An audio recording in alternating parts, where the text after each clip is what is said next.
Il est 20h à Bonassama, dans le 4e arrondissement de la ville de Douala. Mesdames, Messieurs, bonsoir. Bienvenue aux 20h sur Equinox Télévision. Innocent Azé, good evening.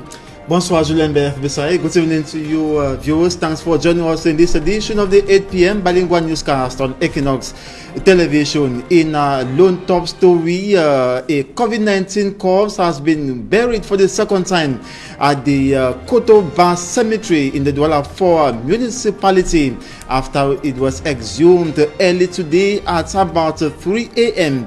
by son of the deceased. It was thanks to security forces. The corpse that was heading to Chang was intercepted and brought back to Douala and later reburied by health personnel alongside security elements. We'll be developing that story for you in this edition of the 8 p.m. bilingual newscast. La dépouille d'une victime de coronavirus exhumée du cimetière de Bonaberi ici à Douala. Enterrée par les équipes de Covid-19, la famille a déterré le corps la même nuit pour l'enterrer au village. En mettant le cap sur l'ouest, elle a été interceptée par une patrouille de gendarmes. À suivre dans ce journal, l'évocation.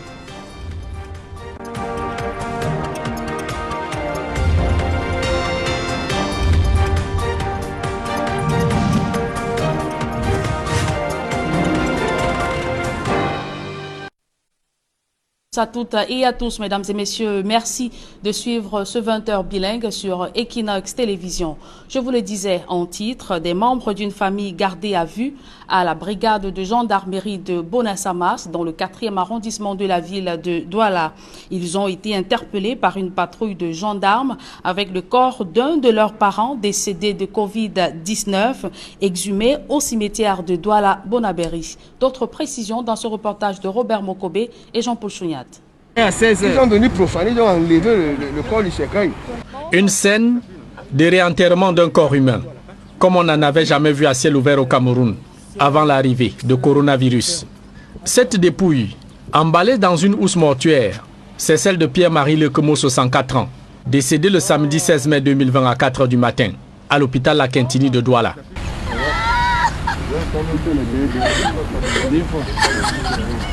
Inhumé à la va-vite, comme l'exigent les mesures prises pour les morts de Covid-19. Mais au cœur de la nuit noire, des membres de la famille sont revenus en solo, extraire le corps du défunt des entrailles du cimetière Kotobas de Bonaberi. Autour de 5h30, la brigade est venue nous demander si c'était la maison de feu Lekemo Pierre-Marie. Nous avions dit que suivez-nous, on a déterré le corps de votre papa. La dépouille à bord de ce car de transport en commun et tous les passagers sont conduits à la brigade territoriale de gendarmerie de Bonassama. En effet, il y avait un véhicule Quaster qui était garé le long de la clôture. Et dès que ces personnes ont aperçu les gendarmes, elles ont pris la fuite. Donc nos personnels ont pu interpeller 3 des 7 personnes qui étaient dans le véhicule. Et après observation, on s'est rendu compte qu'il y avait un corps posé sur la galerie du véhicule. De source familiale, la fratrie du disparu avoue n'avoir pas été au courant de l'exhumation de Pierre Lekemo. Nous étions surpris qu'on nous appelle pour nous dire que l'enfant, le garçon du défunt, est allé avec ses amis pour déterrer le corps, voulant amener le corps au village. Nous n'étions pas au courant. Du moins, la famille s'étonne encore que leurs parents soient morts des suites de Covid-19, ravivant ainsi la polémique et les querelles sur les causes réelles des décès enregistrés ces derniers temps et attribués au coronavirus. Mon grand frère est arrivé à l'hôpital La Quintini il y a de cela 9 jours. On a fait le scanner. On a dit que le poumon de mon grand frère était infecté. On leur a posé la question à savoir si c'était le cas de Covid-19. On nous a dit non, ce n'était pas le Covid-19. C'était juste l'infection pulmonaire. Quand il décède, qu'on nous dit que c'était un cas de Covid-19. Et pour l'autorité administrative, peu importe la douleur du fils de feu Pierre-Marie Lekemo, l'exhumation du corps de son père, sans autorisation légale, est une profanation de tombe, condamnée par la loi. Ils ont déterré tout un corps, abandonnant le cercueil à l'intérieur. Les procédures judiciaires vont être enclenchées et les responsables seront sévèrement punis. L'affaire suivant son cours, le sous-préfet Daouda Issa appelle les forces de maintien de l'ordre à redoubler de vigilance et les populations de Douala-Bonaberi à vite prendre conscience des dangers d'une pandémie qui ne cesse d'endeuiller des familles, avec déjà plus d'une centaine de morts officiellement recensés au Cameroun. À présent, sur votre petit écran, les images de l'inhumation de Kéléking François, secrétaire général du Peuple uni pour la rénovation sociale PURS, au cimetière de Deido à Douala. L'homme politique a rendu l'âme ce matin à l'hôpital à Kintini de suite d'une courte maladie, selon un communiqué du parti signé par Serge Espoir Matomba, le premier secrétaire du PURS.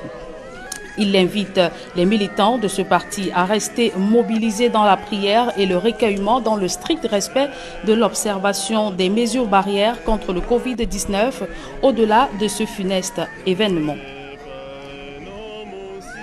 Notons qu'en l'espace de 24 heures, le coronavirus a arraché deux personnalités importantes de la vie politique camerounaise. Hier, en mi-journée, c'est l'ancien candidat à la présidentielle du 7 octobre 2018, le pasteur Franklin Difford Afagnou, qui succombait à la maladie. Une disparition difficile à admettre pour ses proches et les fidèles. Donald Brice Kamga. Sur ces images, l'inhumation de Franklin Afagnou Difford, l'épilogue d'environ 7 heures de discorde entre la famille de l'ancien candidat à la présidentielle 2018 et les autorités, convaincus que le pasteur reviendrait à la vie. Ses proches et fidèles se sont enfermés dans sa résidence à Bonabéry, élevant des prières et fermant l'accès à tout le monde.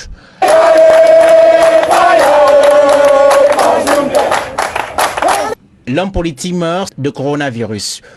Là, maintenant, ils disent qu'il n'est pas décédé. Qu'il n'y a pas de corps, en fait. Ils disent qu'il n'est pas décédé. Bon, nous sommes toujours en attente.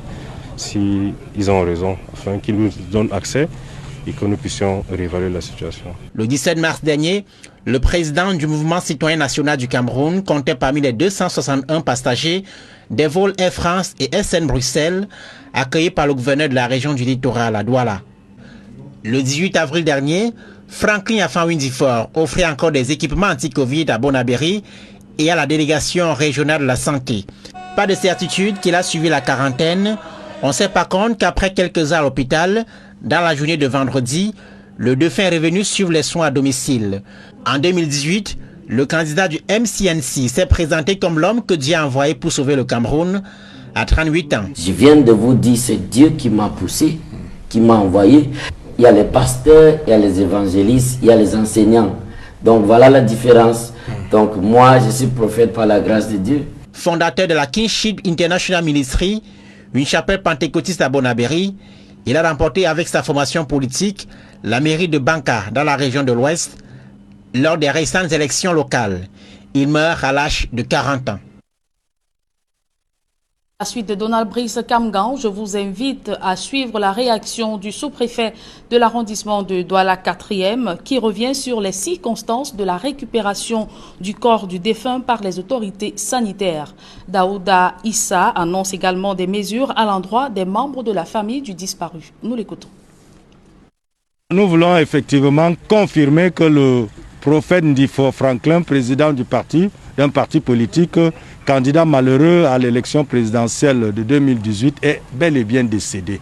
Face à la résistance de la famille qui n'y croyait pas et de ses fidèles, les forces de maintien de l'ordre, par leur bravoure, ont réussi à extirper le corps et son enterrement a été fait au cimetière de Bonabéry, au cimetière de Kotobas. Ce qui va être fait, c'est que toute la maisonnée sera mise en quarantaine après avoir été désinfectée. Maintenant, ces fidèles au niveau de l'église seront effectivement aussi consultés un à un. Ceux qui venaient seront consultés et l'église en fait sera mise également sous observation.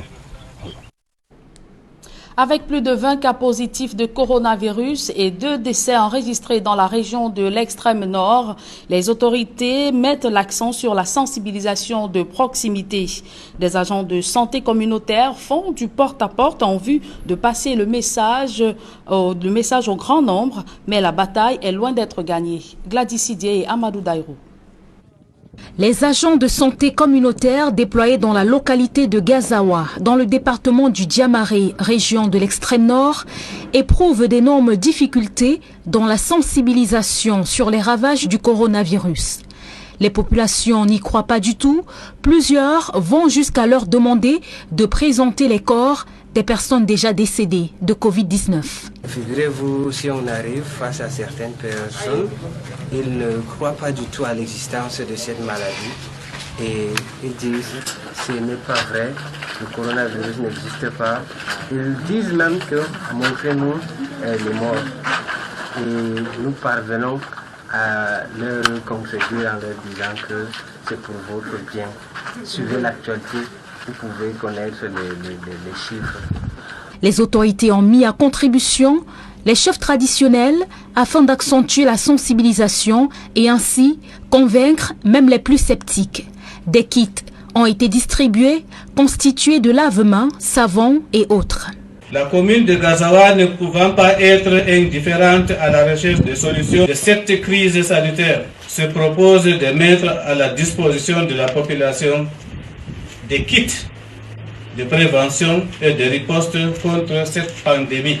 La commune de Gazawa s'engage fermement à barrer la route au coronavirus sur son territoire en appuyant les ménages à travers la mise à disposition de matériel d'hygiène élémentaire. Nous allons continuer de barrer la route à cette pandémie, à la région de l'extrême nord en général et l'arrondissement de Gazawa en particulier. Pourtant, la dernière région sur 10 à être touchée par le coronavirus, l'extrême nord enregistre à ce jour 27 cas positifs de coronavirus et déjà 2 décès. Et face à la propagation du coronavirus au Cameroun, le chef de l'État, Paul Biya, octroie près de 2 millions de masques de protection aux populations des 10 régions du Cameroun. La distribution de ces équipements de protection sera faite par les soins du ministre de l'Administration territoriale. D'autres précisions avec Guy Zogo. De dépistage rapide. Après le matériel anti-Covid-19, dont des tests rapides récemment, le ministre de l'Administration territoriale vient d'annoncer la distribution de masques sur l'étendue du territoire national à l'initiative du président de la République. Aujourd'hui, son Excellence Paul Biya a décidé de monter d'un cran dans la sensibilisation des populations contre les dangers de Covid-19. C'est pourquoi le président Paul Biya a instruit le ministre de l'Administration territoriale de procéder à la distribution de 2 millions de masques dans les 10 régions. Selon le ministre de l'Administration territoriale, la particularité de ce don consiste à cibler les personnes vulnérables. La particularité de cette haute directive est la suivante. Le chef de l'État insiste de cibler les couches vulnérables et les endroits de grande promiscuité. C'est pour cette raison que le stock de 50 000 masques réservés à la région du centre seront distribués aussi dans certains endroits sensibles. Ainsi, Paul Atangandji annonce que les principaux marchés de Yaoundé, ainsi que les associations de mototaxis, de Bayam Selam et des handicapés recevront chacun une dotation de 1000 masques issus du lot destiné à la région du centre. Reste maintenant, rappelle le ministre de l'Administration territoriale, que les Camerounais s'attachent à l'idée du port du masque. En portant le masque, vous protégez votre vie et la vie des autres. En respectant les mesures barrières, à savoir laver régulièrement les mains, respecter la distanciation sociale, vous protégez votre vie et la vie des autres. Avec les mesures de restriction levées, c'est bien là toute la paire de manches. Et c'est un danger permanent pour les populations installées en contrebas du palais des congrès de Yaoundé. La colline de Nkolniada pourrait les jours à venir causer un éboulement de terrain à Langouache. Le gouverneur de la région du centre a prescrit l'arrêt de toute activité dans l'attente d'une étude environnementale. Marcelin Gansop et Emmanuel Diop. Il y a quelques années, seules les activités champêtres avaient cours en contrebas du palais des congrès de Yaoundé. Les maisons d'habitation étaient plutôt rares. Les quelques-unes qui existaient étaient assez éloignées du site, qui fait peur aujourd'hui. Aussi, avons-nous été surpris dès notre arrivée de constater que de part et d'autre, de nombreuses maisons sont sorties de terre et ont poussé comme des champignons. Plus grave encore, une voie a été ouverte en contrebas, juste à quelques mètres de la route qui relie l'avenue Jean-Paul II au bâtiment qui abrite le palais des congrès de Yaoundé. Nous sommes sur une voie récemment ouverte, laquelle serpente le contrebas du palais des congrès de Yaoundé. L'ouverture de cette voie n'est pas sans conséquence. Comme on peut le constater, un manguier est suspendu et ne tient plus qu'à un fil. Un coup de vent dans la capitale politique du Cameroun et le pire peut arriver. C'est d'autant qu'en bas de ce manguier se trouvent plusieurs maisons d'habitation. Nous essayons d'aller à la rencontre du propriétaire de la maison qui se trouve sous le manguier dont nous parlions tantôt. Nous retrouvons Fatou Aoudou en pleine cuisine. Sa famille est installée ici depuis 2010. On a peur. Est-ce qu'on connaît la personne qui a fait ça? On a peur. Nous, on attend que le jour qu'ils vont venir travailler. Et si nous sommes là, on va sortir pour revendiquer notre toiture qu'ils ont cassé et puis le mur. Menacée de déguerpissement par la communauté urbaine de Yaoundé, elle affirme qu'un terrain d'entente a finalement été trouvé, ce qui justifie son maintien sur les lieux une dizaine d'années après. C'est le gouvernement qui a géré. Après, ils ont dit que non. Notre place là, c'est légal. Cette maison n'est pas la seule qui pourrait payer un lourd tribut si jamais il y avait un éboulement de terrain à l'Anguaché. Dans un communiqué radio-presse rendu public la semaine dernière, le directeur général du palais des congrès de Yaoundé écarte l'hypothèse de l'éboulement que beaucoup craignent. Christophe Mienzok rassure sur la solidité, la fonctionnalité et la sécurité de l'infrastructure dont il a la charge, en précisant qu'elle a su résister depuis 1982 à l'usure du temps, des intempéries et des agressions naturelles.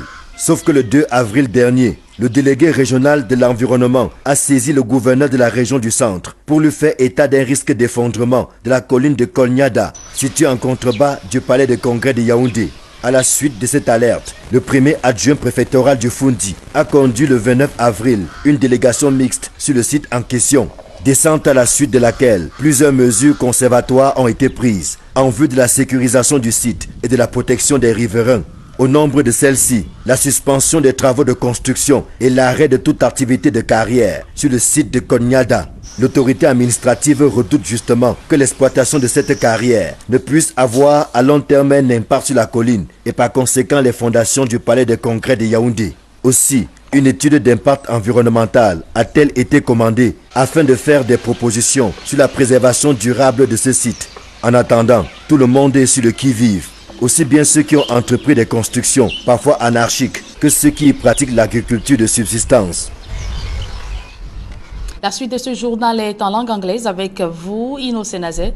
Good evening once again. Merci Julian Beth, beside for the plus. Bonsoir, and to our viewers, good evening once more, and thanks for staying with us for the second segment of the newscast. Many are yet to believe, or many are still in shock that Prophet Franklin Afanui Nzifo, who is pastor of the Kingship International Ministry and one-time presidential candidate, that was October 7, 2018, is dead of the COVID-19, according to health officials.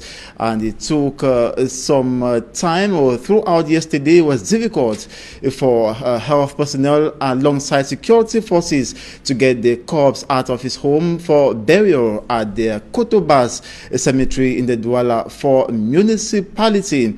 And it was use of force that the corpse was finally gotten from the family members who resisted, saying he has not died. And today they still remain adamant that officials have buried a man who is still alive.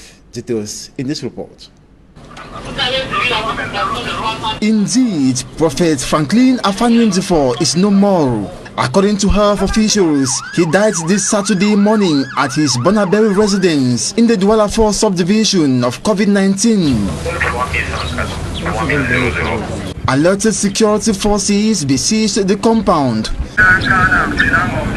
Efforts to get the corpse for burial were fruitless as family members resisted, refusing he is dead. Christians of his Kingship International Ministry as well stood against the claims their prophet is dead. Alongside the family, they believed he will come back to life.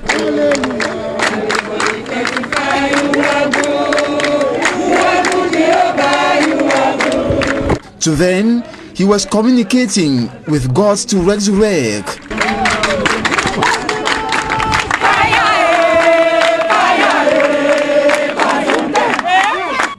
They requested the Assistant Divisional Officer of the Douala 4 Subdivision, mayor and security officials to give them till Sunday with hope he will rise. That is! The leader is to come! Lord, you get us! They had even called for a pastor from Boya to come pray according to sources.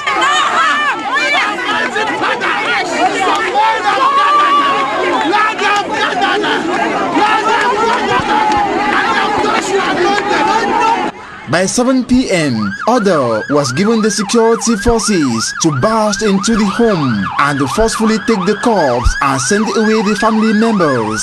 It was at this juncture that the health personnel could take the corpse out with some of the family members brutalized. The anti-riot police was there to take care of the Christians who since morning have been chanting hopeful praises.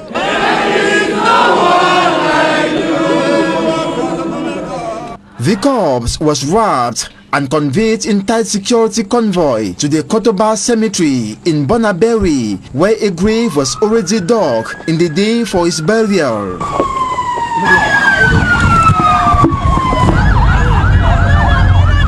At the last, it is true, the October 7, 2018 presidential election candidate is dead at the age of 40 of the COVID-19 and buried Saturday, May 16th evening. But disgruntled family members and Christians say they have buried a man who is not dead.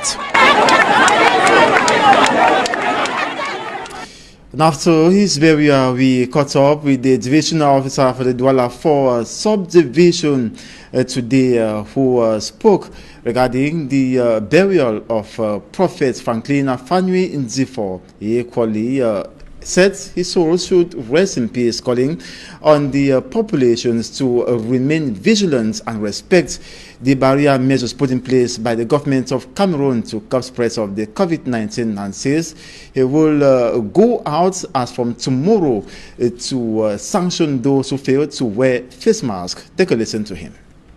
Franklin, the president of NPNC and a pastor, he died yesterday. May his soul rest in peace. With the presence of the SGO, we proceed and we bury him yesterday. So, when people, when no say down sick ide, when look cut, you need to wear your protector, that mask. You need to observe those government measures that have been put in to save people. The President of the Republic of Cameroon, Paul Biya, has announced that he will be distributing 2 million masks to Cameroonians in the 10 regions of the country. This announcement was made on his behalf by the Minister of Territorial Administration, Paul Atanganji, Friday, May 15, 2020, during a press conference in Yaoundé. And according to Paul Atanganji, the gift or the mask will be distributed to all citizens in the 10 regions of the country.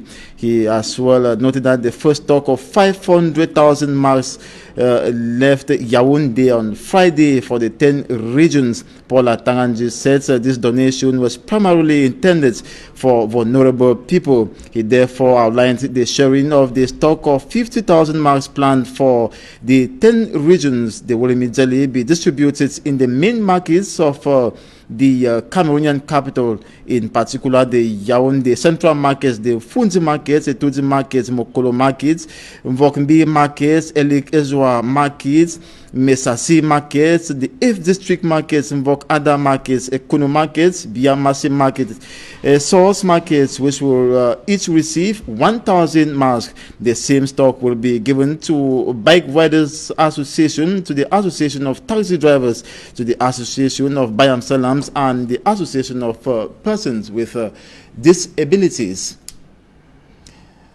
And that measure is to curb the spread of the COVID-19 pandemic. And now in our list story, we told you how a corpse that was buried as a man who died of the COVID-19 was buried at the Koto, that is a Kotobas Cemetery in the Douala 4 municipality. But early today, his mortal remains were exhumed by a brother of the deceased man, and it was thanks to security forces that the bus transporting the corpse to Chang in the West region was intercepted and brought back to Douala, notably at the Bonasama Zonamere Brigade, after which it was reburied at the Kotobas Cemetery in Bonaberry. Details with Babila Jonathan. A COVID-19 corpse being buried a second time at the Kotobas Cemetery in the Douala 4 subdivision.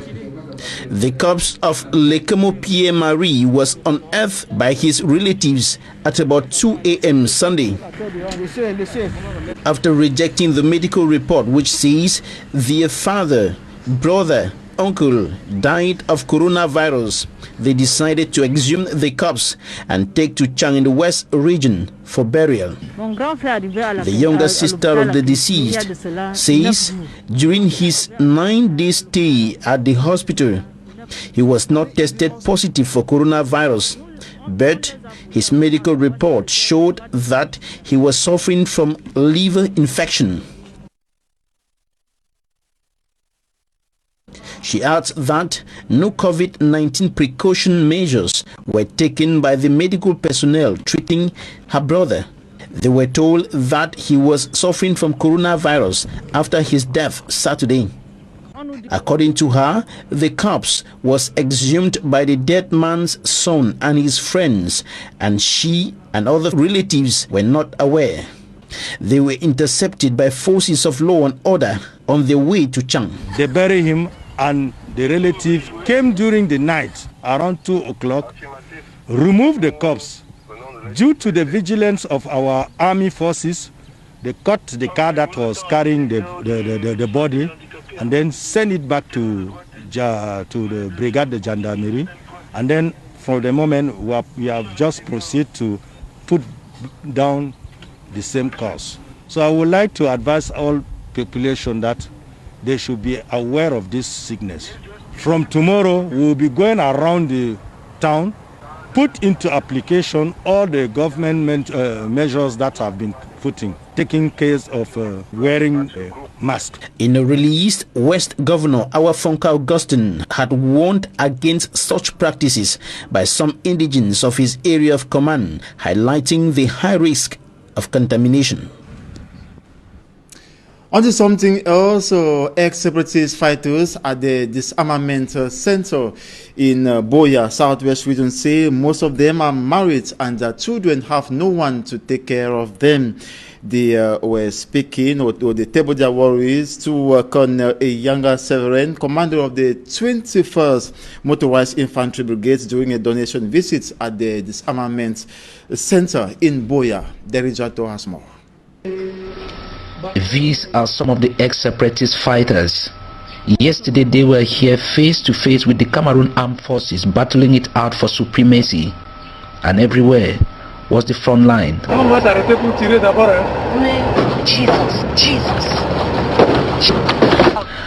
the interior part of villages to suburban, urban and city centers recorded untold damages on both sides. Many have fallen, but the armless civilians caught in between have lost their lives in thousands. Hey, they already. I beg. People in the Southwest region today saying everything has changed, but there is time for everything. There's a time for war and there's a time for peace. And these are the repentant fighters. They got the call of President Paul Biya and answered by dropping down their arms. And for that, Abba Abdurrahman, the divisional officer for Boya, told them that they will never be forgotten. Now for Sika saying don't listen for that message, for head of state, we put our head together and Colonel decides say, if I may bring that gift now for una. Don't know who is who here, but Colonel Eyanga Severin, the commander of the 21st Motorized Infantry Brigade BRIM, said the ugly past is forgotten, and these ex-separatist fighters and the military are now family for the good of the nation. reason why BRIM took anti-COVID-19 kit to the disarmament center in Buea as an indication that the pain of these ex-separatist fighters is also their pain as the military. I see the occasion invite all my young brothers and children who still live in bush to drop their arms and join this center. Thanking the military, the Southwest Regional Coordinator, Mr. Foju Bernard, drew the attention of all on a concern. When they tell me when I begin to seek for Kumba, or for Mambo, or for Leviale, or even for Konaile, from Luka, that man knows them at peace. If my woman is sick, if they get on shop, you know they are peace. That one will worry mind for we. And one of the biggest challenges that we will face. I think natural.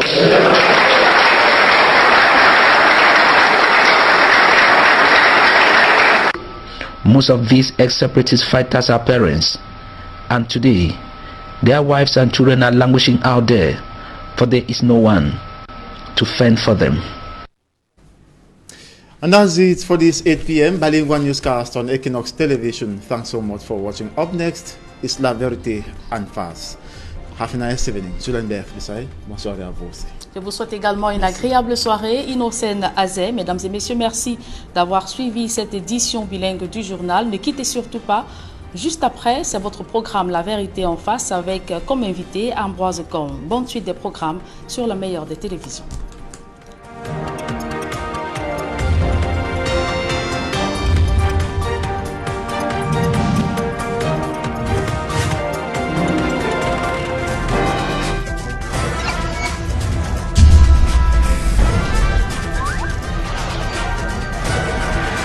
Equinox Télévision, au-delà de l'image, nous rendons compte. 7 conseils pour se protéger contre le nouveau coronavirus. 1. Lavez-vous régulièrement les mains à l'eau et au savon ou à l'aide d'un gel hydroalcoolique. 2. Vous ressentez l'envie de tousser ou d'éternuer? Faites-le dans un mouchoir ou dans le creux de votre coude, puis lavez-vous les mains.